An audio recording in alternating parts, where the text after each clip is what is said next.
Thanks for joining us this afternoon on NEA Report. The rundown for the news happening today: robberies in Jonesboro from the weekend, armed robberies that took place, one on Friday and one yesterday, with some photos of suspects that we want to show you just in case maybe somebody out there wants to earn a little cash. And also help stop people from putting guns in others' faces and stealing from them. That would be nice too. Winter moving across northeast Arkansas. Even though it's fall, it's going to feel like the frigid Arctic outside, with single-digit wind chills happening overnight. A special weather statement was just issued by the National Weather Service. I'm going to tell you what that says here in just a few. Also, life-saving technology at Arkansas State, and a really neat initiative too. It may be something that other area institutions should take note of or follow suit about. And we'll talk about that all next on NEA Report right now.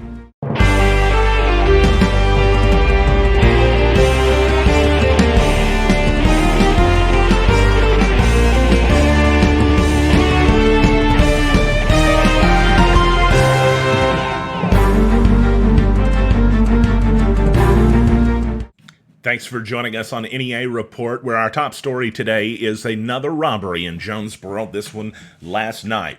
Several actually happened over the weekend, including one Friday night at the Dollar General on North Church Street. But Sunday night, we got these images from the Jonesboro Police Department about a robbery that happened at about 7:40 at Church and Main Street. Police are after these two suspects, and they're hoping that you may be able to help them with the identity of the two. Of course, they put the photos out last night, so by now they may actually have some of that information. It's possible, but we want to give them all the help that we can, just considering everything. So these two individuals are believed to have been responsible for that robbery that took place last night on Church and Main. It's a gas station that was robbed by two men. You can actually, in the photo on the right, you see the guy with his hands kind of held out. That's the cashier. He was obviously a little shaken up by that. He reported the suspect left on foot, was accompanied by another black male on a bicycle, both traveling north.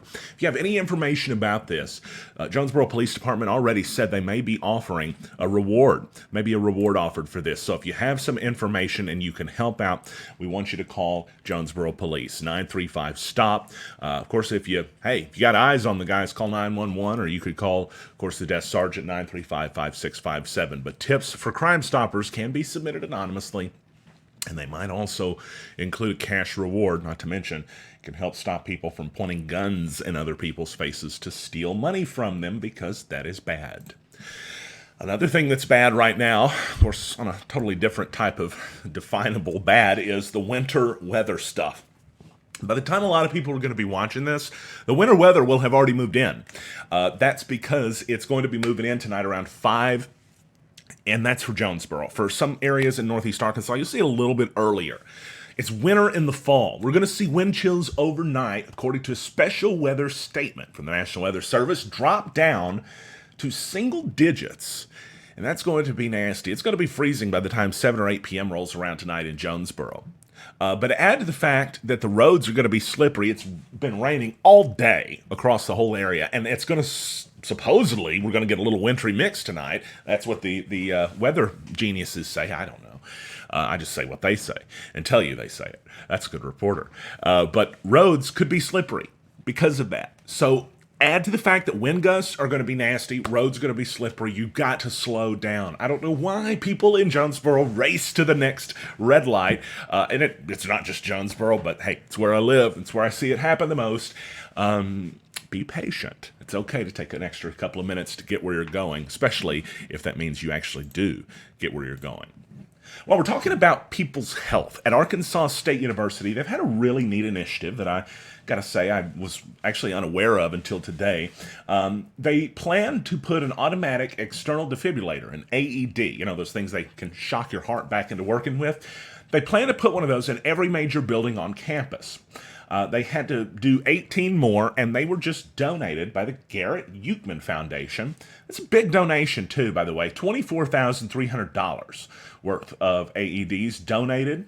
It's going to help make the devices. All buildings in campus will have these in there, so if somebody experiences cardiac arrest, they don't have to wait for the ambulance to get there. It's amazing how technology has allowed a lot of that stuff to take place, making it safer for everybody at Arkansas State.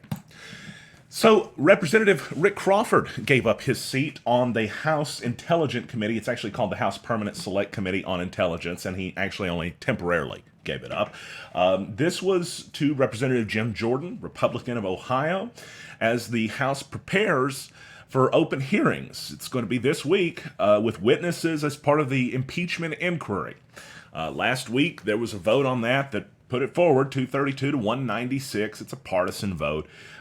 Democrats one way, Republicans another. A few people split. But the House Democrats are planning on moving forward with this. And Rick Crawford has, he's handed his seat over, much to the delight of Representative Devin Nunes and Kevin McCarthy. He's handed this over to one of the most vocal people in politics today, Jim Jordan. So we'll see what that happens to cause to develop over the next few weeks. A lot of speculation could happen, maybe nothing, but it could end up being a real exciting show on the House. And if you see Jim Jordan speaking, which you're likely to do if these are televised, hearings, well, now you'll know he was in Rick Crawford's seat. It's a bit of a slow news day because it's Veterans Day, a federal holiday, and a lot of government employees are not at the office, especially in Jonesboro and across NEA. Today is about celebrating those who served in the military. It celebrates the service today of all U.S. military veterans, not to be confused with Memorial Day, which honors those who have died while in military service, and also not to be confused with Armed Forces Day, which is in May, which honors those who currently serve in the U.S. military. A little bit of a holiday lesson for you there. It's November 11th every year that Veterans Day is celebrated, and it's all about the people out there who have served in the United States Armed Forces, and so we appreciate the freedoms that we have thanks to those people that have served. If it's somebody that's listening, if it's somebody that's in your family that doesn't normally listen to our show, but maybe you could let them hear this part, please tell them I personally thank them. Because if it wasn't for that bravery, there's no chance you're going to have a reporter that's on the air talking bad about the government just about every day. That is what you get in a free country. You don't get that kind of stuff in a country that has no free press. The government not always very fond of dissident speech in other countries, and we have that here. So whenever you see stories about journalists getting arrested abroad or worse, depending on the country, it always makes me think of veterans and what they've done for us. So thank you to those out there.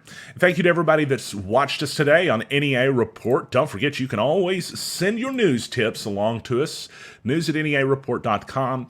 I'm Stan Morris, reporting live from Jonesboro, where it's going to get cold tonight. We're going to be watching that, and we'll always keep an eye out for the breaking news that happens on NEA Report. Thanks for tuning.